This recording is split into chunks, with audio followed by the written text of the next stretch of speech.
Most of what people say isn't said with words. It's in the way they sit, the way they blink, the way their body shifts when the topic changes. Every gesture, every micro movement is a silent message, and once you learn how to read it, you'll never see people the same way again. This video breaks down the key lessons from What Every Body is Saying, a practical guide to decoding body language from the feet up. You'll learn how to spot discomfort, detect trust, read stress, and understand people at a level most never reach. No tricks, no guesswork, just real observation. Let's begin. Every day, people are telling you what they think, what they feel, what they fear. But they're not saying it with words. They're saying it with their body. Most of us just miss it. This book isn't about guessing what someone's thinking. It's about learning how to read what their body already knows. Because the truth is, the body leaks information. And if you know what to look for, you can see it in real time, whether you're in a meeting, on a date, walking into a negotiation, or just sitting across from a stranger. It all begins with one idea. The body doesn't lie. Words can deceive, but nonverbal signals, especially the unconscious ones, are honest. They reflect what we're actually feeling, not just what we say we feel. That's why the most important part of communication is observation. And here's the twist. Most people look at the face first, but the face is actually the worst place to start. Why? Because we're trained to control it. We smile when we don't mean it, we raise our eyebrows to fake surprise, we nod when we're zoning out. But the rest of the body? That's much harder to fake. It's driven by ancient survival instincts that kick in without permission. That's why you start from the ground up. Literally, the feet. Most people don't realize this, but feet are incredibly honest. They move away from what we dislike and point toward what we want. If you're in a conversation and someone's feet are angled away from you, even while they're smiling, chances are they want to leave. If their feet point toward the exit, their body is halfway gone.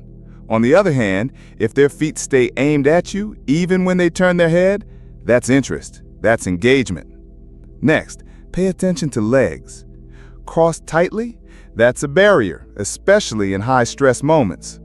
Legs that suddenly lock around a chair or ankles tucked under a seat, that's the body seeking comfort. It's grounding itself in a moment of stress. Subtle, but revealing. Then there's the hands. Hands reveal tension fast. Fidgeting, rubbing palms, playing with fingers, these are displacement behaviors, signs the person is trying to soothe themselves. Clenched fists, rubbing the neck, sudden grooming, these aren't random. They're calming signals, and they show up when someone's under pressure, nervous, or even lying. Arms crossed? That's not always defensiveness. Sometimes it's comfort. But here's the key.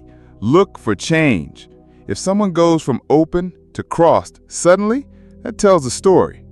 Context matters more than content. The real art is in spotting the shift. Now, let's talk about space. Personal space. We all have a bubble. When someone steps too close, we react instinctively. That's the limbic system firing. Watch how people adjust their body around others, stepping back, angling their torso away, leaning out of a conversation. These are all signs they're not comfortable. And when someone leans in, mirrors your position, and stays close, that's connection, trust, comfort. One of the most misunderstood signals, eye contact. Too much of it doesn't mean someone's confident. It can mean they're trying too hard. Too little doesn't always mean lying. In fact, when people are recalling something real, they often break eye contact to search for the memory. But forced or frozen eye contact, that's a red flag. It could mean the person is rehearsing, not recalling. And here's where it gets fascinating.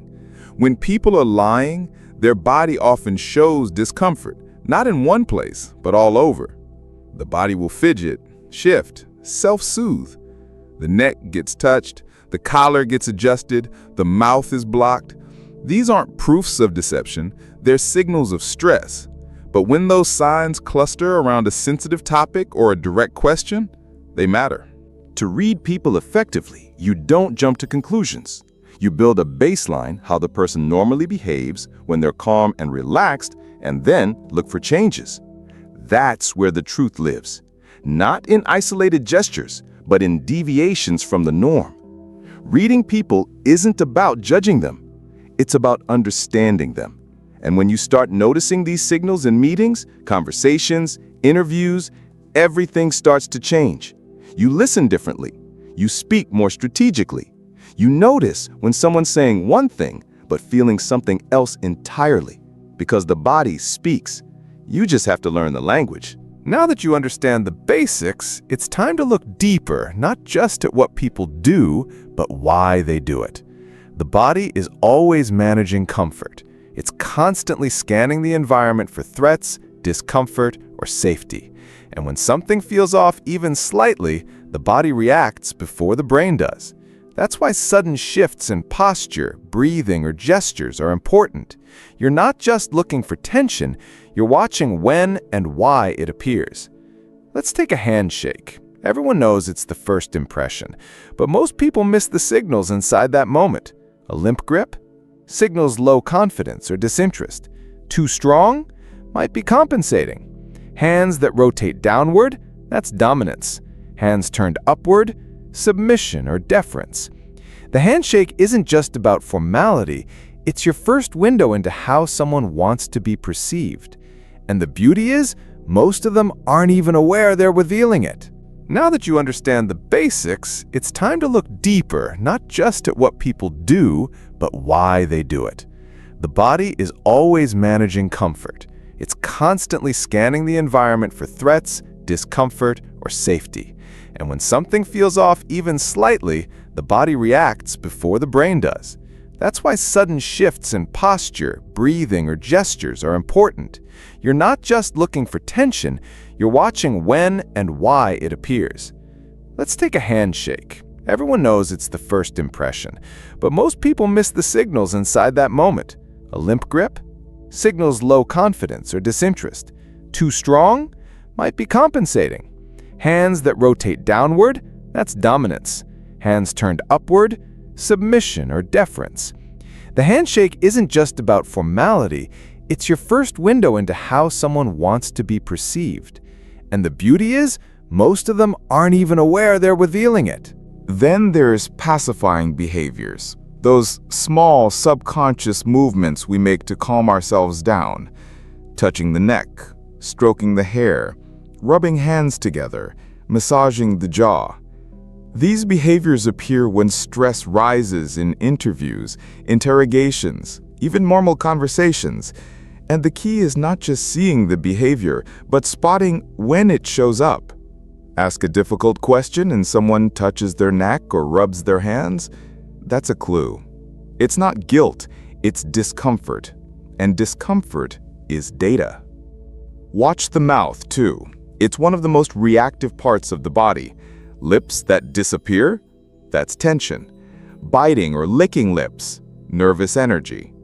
A person pressing their lips together after you ask a question might be holding back a thought, a reaction, a truth they're not ready to say out loud. The body responds before the words ever form. One of the most insightful lessons is about congruence. When body language and words match, people feel authentic. But when they don't, when someone says, "I'm fine," but their shoulders are hunched, their face is flat, and their arms are folded, we sense the disconnect, even if we can't explain it. That feeling? It's your brain reading nonverbal signals and noticing something's off. And in many cases, that off feeling is your most reliable tool. Then there's mirroring. When two people like or trust each other, they subconsciously mirror each other's body language, posture, gestures, even blinking rate. When someone starts copying your position, nodding when you nod, shifting when you shift, that's rapport. That's nonverbal agreement. And when someone doesn't mirror you, especially in a moment where a connection should be forming, that tells you something too. Territorial behavior is another powerful indicator. We're hardwired to claim space. When someone spreads out their arms, places their bag on the table, hooks a leg over a chair, they're asserting dominance. They're expanding. Confident people take up space. But when someone pulls their body in, hides their hands, keeps their arms close, they're protecting, shrinking, possibly feeling vulnerable. The amount of space someone claims reveals how secure they feel in that environment. Let's talk about context. A behavior means nothing without it. Crossed arms can mean discomfort, or it can mean someone's cold. Rapid blinking might be stress, or bright lights. You always read the whole picture, not just the pose. What's the environment? What's being discussed? What just changed? The magic happens when you connect the dots. No single signal is enough, but when you spot a cluster, multiple signs aligning, that's when the story reveals itself. Then there's mirroring. When two people like or trust each other, they subconsciously mirror each other's body language, posture, gestures, even blinking rate. When someone starts copying your position, nodding when you nod, shifting when you shift, that's rapport. That's nonverbal agreement. And when someone doesn't mirror you, especially in a moment where a connection should be forming, that tells you something too. Territorial behavior is another powerful indicator. We're hardwired to claim space. When someone spreads out their arms, places their bag on the table, hooks a leg over a chair, they're asserting dominance. They're expanding. Confident people take up space. But when someone pulls their body in, hides their hands, keeps their arms close, they're protecting, shrinking, possibly feeling vulnerable. The amount of space someone claims reveals how secure they feel in that environment. Let's talk about context. A behavior means nothing without it. Crossed arms can mean discomfort, or it can mean someone's cold. Rapid blinking might be stress, or bright lights. You always read the whole picture, not just the pose. What's the environment? What's being discussed? What just changed? The magic happens when you connect the dots. No single signal is enough, but when you spot a cluster, multiple signs aligning, that's when the story reveals itself. And finally, there's one golden rule. Look for change. If someone is open and relaxed and then suddenly shuts down, pulls back or fidgets, that's your moment. Something was said. Something shifted. That's where truth and emotion leak out. That's your opportunity to pause, reframe, or gently dig deeper, depending on the goal of the interaction. What this book teaches isn't just how to observe others.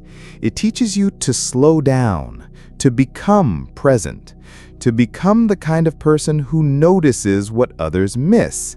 And that presence, that awareness, it's not just powerful, it's rare. Because while most people are busy listening to words, you'll be listening to the body. By now, you're probably seeing the world differently. You walk into a room and suddenly you're not just hearing conversations, you're seeing them. You're watching how people stand, where their feet point, how often they self-soothe, and when their posture shifts. And you start realizing everybody is talking. But to truly master this, you need more than observation. You need emotional control. That's one of the biggest takeaways. The best observers don't just read others, they manage themselves. If you want to notice subtle shifts in someone else's body language, you need to stay calm, present, and non-reactive. The more emotionally charged you are, the more you'll miss. Tension narrows your perception. Relaxation expands it. One powerful technique is to practice observing without judgment. Don't assign a label immediately. Just notice. Catalog. Ask yourself, what's different? What changed? When did it happen? This mindset removes bias.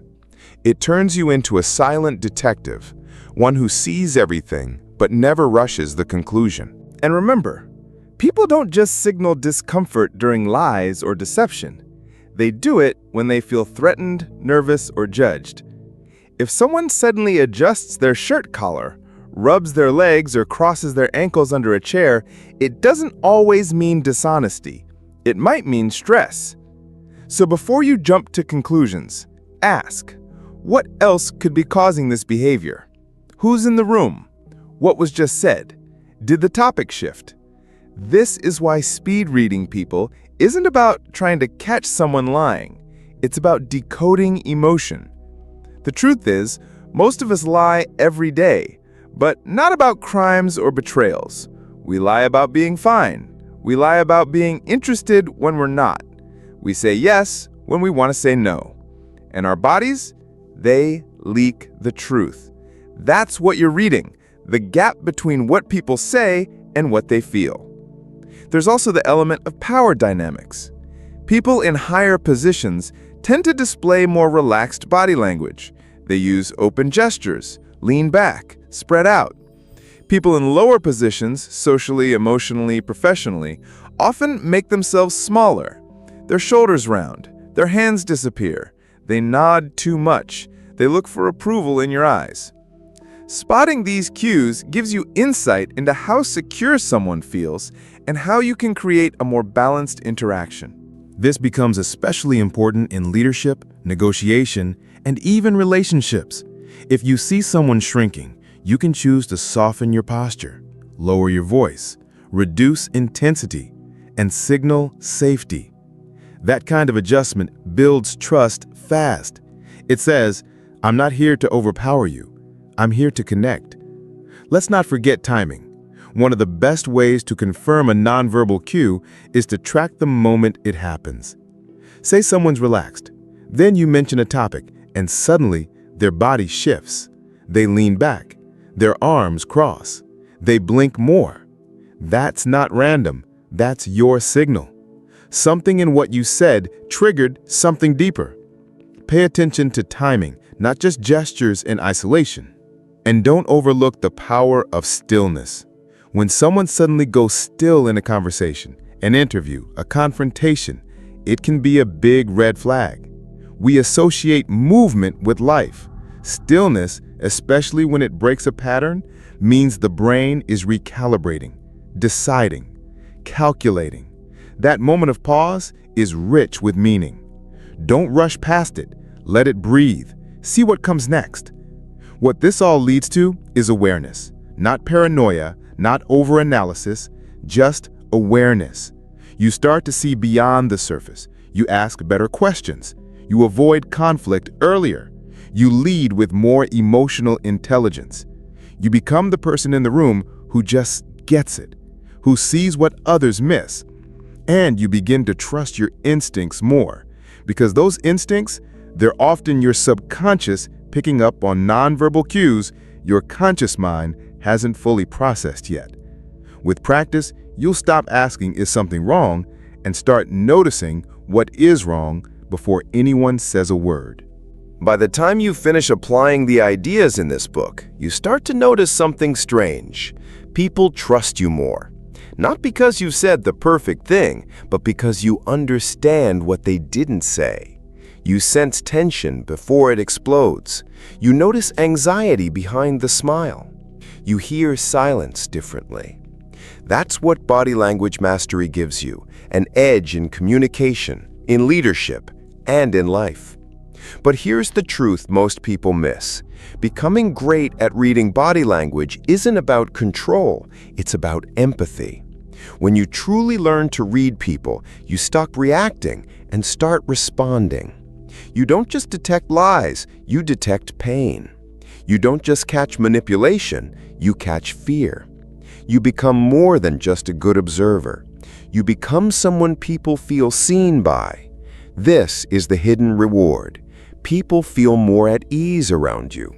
because you're no longer pushing your own agenda, you're tuned in to what's really happening. That calm, quiet awareness, that's rare. And rare becomes powerful. So what's next? You keep practicing. In conversations, in coffee shops, on video calls. You train your eyes to see more. You watch for clusters. You notice the baseline. You stay curious. And over time, reading people stops being a skill and starts becoming second nature. And when that happens, you'll navigate conflict better. You'll speak more confidently. You'll lead without forcing. You'll see the real meaning behind the words, and you'll know when to lean in and when to walk away. Because now, you don't just hear people, you read them. One of the most misunderstood aspects of body language is deception. People often assume you can catch a liar by spotting a single cue, like looking away, fidgeting, or crossing their arms. But in reality, it's never that simple. This book makes one thing very clear. No single gesture proves deception. It's the pattern, the timing, and the inconsistencies that tell the real story. Deception reveals itself through discomfort. And discomfort often shows up in pacifying behaviors, like rubbing the neck, touching the face, wringing hands, or shifting feet. But here's the nuance. Those behaviors also appear in honest people under pressure. That's why the best observers never jump to conclusions. They track the moment the behavior shows up, link it to a trigger, and observe whether the discomfort increases over time. What matters most is change. If someone is calm, relaxed, and open, then suddenly becomes closed, stiff, or defensive when a certain topic comes up, that's when you start paying attention. The truth often slips away not in the words, but in how the body responds around the words. There's also an entire layer of communication that happens between people who are completely silent.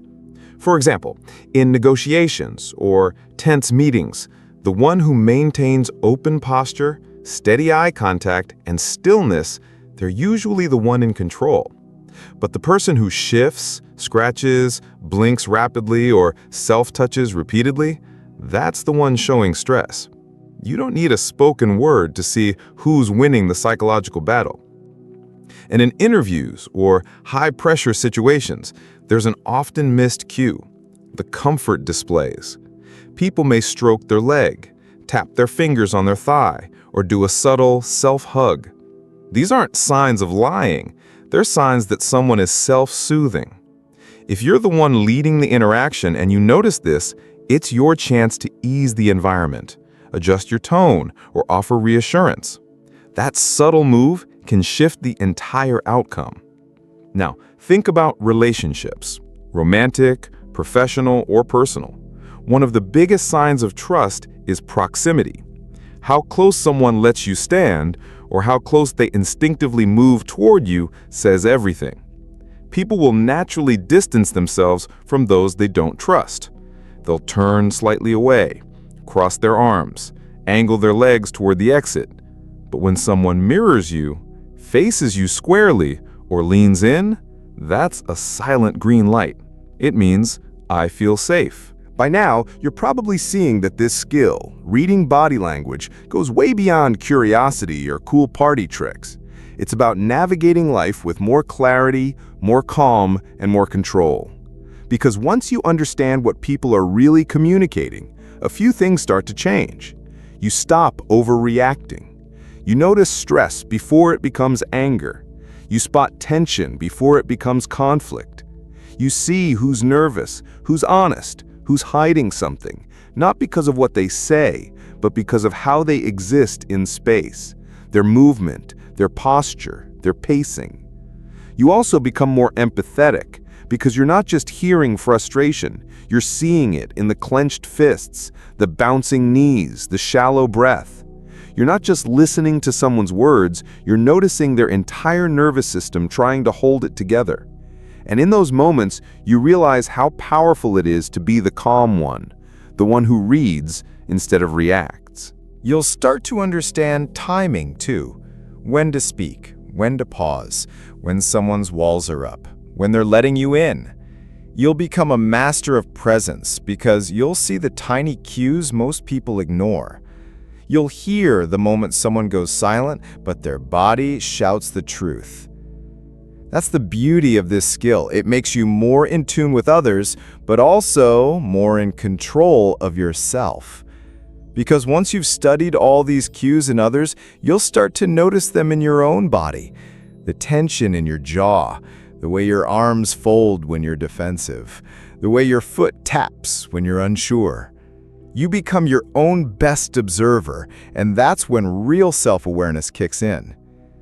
And that's where it all comes full circle. You're no longer guessing what someone means, you're seeing it. You're no longer surprised by someone's reaction.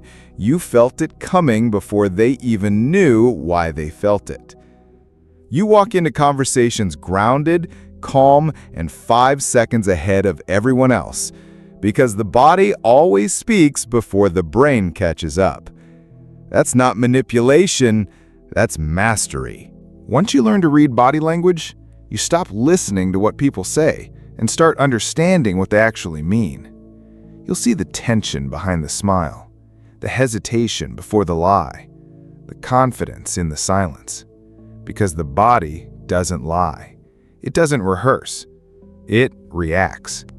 And when you can read those reactions calmly, clearly, and without judgment, you gain a new kind of power.